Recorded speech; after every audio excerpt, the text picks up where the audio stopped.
Wabarakatuh. Perkenalkan, nama saya Siska Rini Dayanti, stambuk A241171064. Di sini saya akan membahas tentang soal dan pembahasan tentang radiasi elektromagnetik. Nah, untuk itu kita akan mulai saja dari sekarang. Kita mulai dari soal nomor 1. Perhatikan pernyataan-pernyataan berikut. 1. Sifat transversal gelombang bidang elektromagnetik dapat ditunjukkan dengan percobaan polarisasi. 2. Di ruang hampa, kelajuan sinar X lebih besar daripada kelajuan radio. 3. Kelajuan gelombang elektromagnetik dipengaruhi oleh medium perambat. 4. Gelombang elektromagnetik mempunyai panjang gelombang lebih besar daripada gelombang bunyi. Pernyataan yang tepat tentang gelombang elektromagnetik ditunjukkan oleh nomor A. 1, 2, 3, dan 4, B. 1, 2, dan 3, C. 1 dan 3, D. 2 dan 4, E. 4 saja. Maka untuk menjawab soal ini kita harus mengetahui tentang cahaya, tentang gelombang elektromagnetik. Yang pertama, cahaya adalah gelombang elektromagnetik transversal yang dapat dilihat oleh manusia pada umumnya. Sifat gelombang cahaya pertama kali diilustrasikan melalui percobaan pada difraksi dan interferensi. Seperti semua gelombang elektromagnetik, cahaya dapat bergerak melalui ruang hampa. Sifat cahaya ini dapat ditunjukkan melalui polarisasi. Untuk pernyataan nomor 1 dinyatakan benar.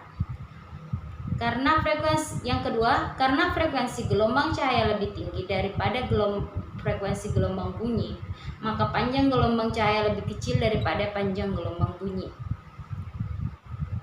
Yang ketiga, jika gelombang radio dan sinar X bergerak dalam ruang hampa, keduanya bergerak dengan kecepatan yang sama C.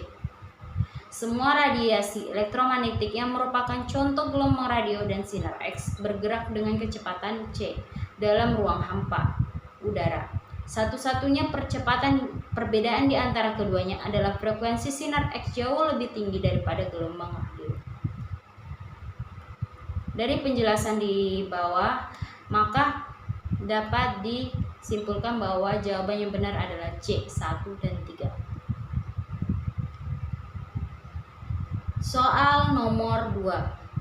Sinar berikut yang tidak termasuk gelombang elektromagnetik adalah, di sini dikatakan bahwa tidak termasuk. Jadi kita harus mengetahui dulu apa-apa yang termasuk ke dalam gelombang elektromagnetik. Yang pertama, A. Sinar gamma, B. Sinar X, C. Sinar beta, D. Sinar ultraviolet, E. Cahaya tampak. Nah, untuk itu kita harus mengetahui apa sinar yang termasuk gelombang elektromagnetik. Yang pertama yaitu sinar gamma termasuk, sinar X termasuk, sinar ultraviolet termasuk, cahaya tampak termasuk, inframerah termasuk, cahaya mikro termasuk, gelombang radio termasuk. Jadi dari A, B, C, D, E yang tidak termasuk adalah C, sinar beta. Soal nomor 3. Urutan gelombang-gelombang elektromagnetik berikut dari frekuensi besar ke kecil adalah A. Radio, mikro, inframerah, cahaya ultraviolet, sinar X. B. Radio, mikro, inframerah, cahaya, sinar X, sinar Y.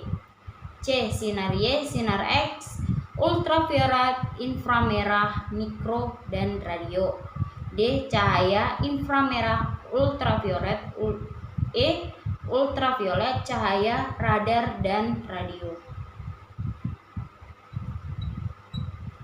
Nah, untuk menjawab pertanyaan ini maka kita harus mengetahui dulu tentang gambar dari cahaya atau gelombang elektromagnetik.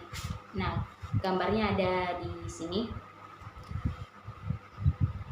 Jika panjang gelombang semakin besar, maka frekuensi semakin kecil. Frekuensi berbanding terbalik dengan panjang gelombang.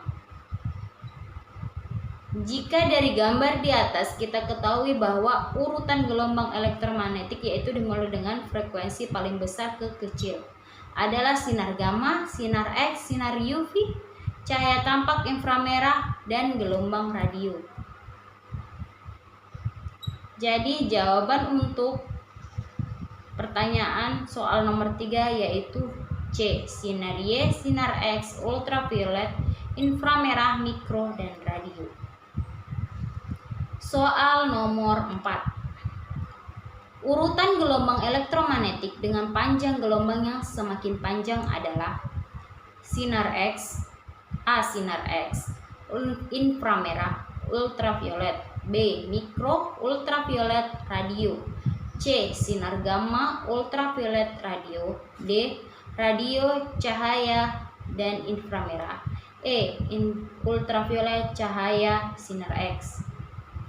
Dari pembahasan soal sebelumnya di atas, kita ketahui bahwa panjang gelombang elektromagnetik dapat dari yang pendek ke panjang adalah sinar gamma, sinar X, sinar UV, sinar tampak inframerah, dan gelombang radio.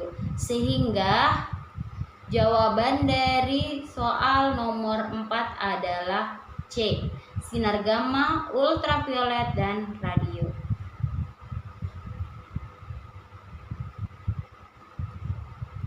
Soal nomor 5.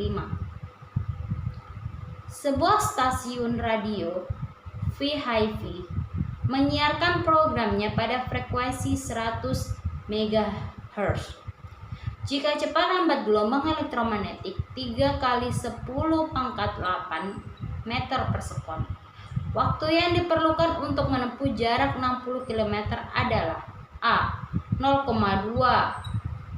meter sekon, B. 0,5 meter sekon, C.